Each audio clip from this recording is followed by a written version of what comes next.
बच्चों, आज हम आपको एक खूबसूरत नीली झील और परी की कहानी सुनाते हैं। एक दूर दराज और खूबसूरत वादी में एक नीली झील थी जिसे सब चांदनी झील कहते थे। इसका पानी इतना शफाफ था कि इसमें आसमान और बादलों का अक्स नजर आता था। रात को जब चांद चमकता तो झील का पानी ऐसे चमकता जैसे छोटे छोटे हीरे बिखरे हों। गांव के बुजुर्ग कहते थे, इस झील में परियां रहती हैं जो बहुत ताकतवर हैं, मगर परियां सिर्फ ऐसे इंसान को नजर आती हैं जिसका दिल पाक और वो नेक हो।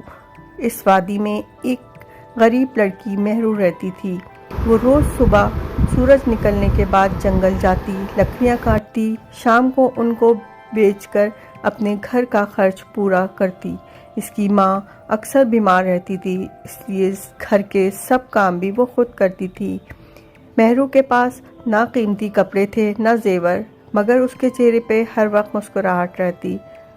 एक दिन मेहरू जब जंगल से लकड़ियां काट के घर वापस आई तो उसने जल्दी जल्दी अपने घर का काम ख़त्म किया और झील के किनारे जाकर बैठ गई।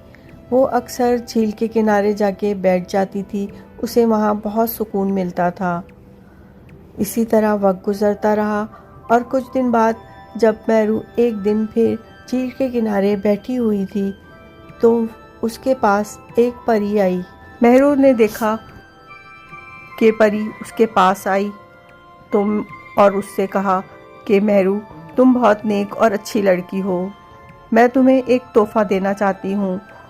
परी ने ये कह के अपना हाथ हवा में हिलाया और उसकी हथेली पे एक चमकता हुआ मोती आ गया। वो मोती मेहरू को देके उसने कहा कि ये जब भी तुम किसी मुश्किल या परेशानी में हो तो ये मोती झील में डाल देना, मैं तुम्हारे पास आ जाऊंगी और तुम्हारा वो मसला हल कर दूंगी। मेहरू बहुत खुश हुई और उसने परी का शुक्रिया अदा किया और मोती संभाल कर घर वापस आ गई। कुछ महीनों बाद कुछ ऐसा हुआ कि गांव में बारिशें होना बंद हो गईं। काफ़ी अरसे से गांव में बारिश ना होने की वजह से खेत सूखने लगे, नहरें खुश्क हो गईं। लोग बहुत परेशान हुए कि अब तो हमारे गांव में कहत पड़ जाएगा। मेहरू की माँ भी और बीमार होकर बिस्तर से लग गई। मेहरू बहुत परेशान थी।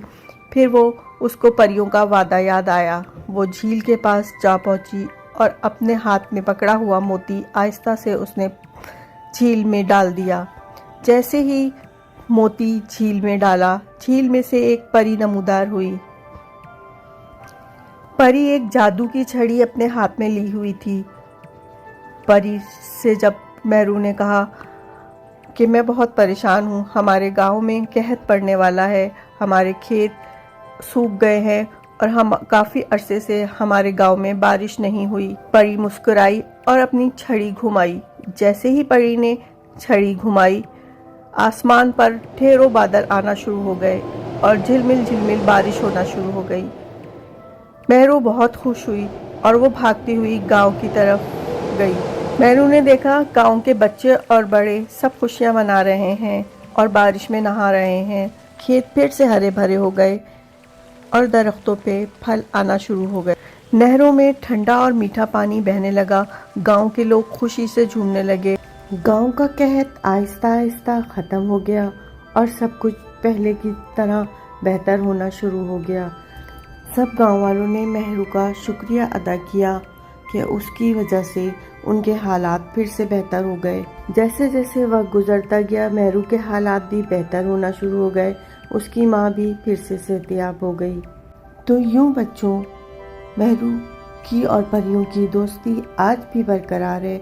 वो अब भी अक्सर झील के किनारे जाके बैठती है और परियों से बातें करती है और उनके साथ अपना वक्त गुजारती है।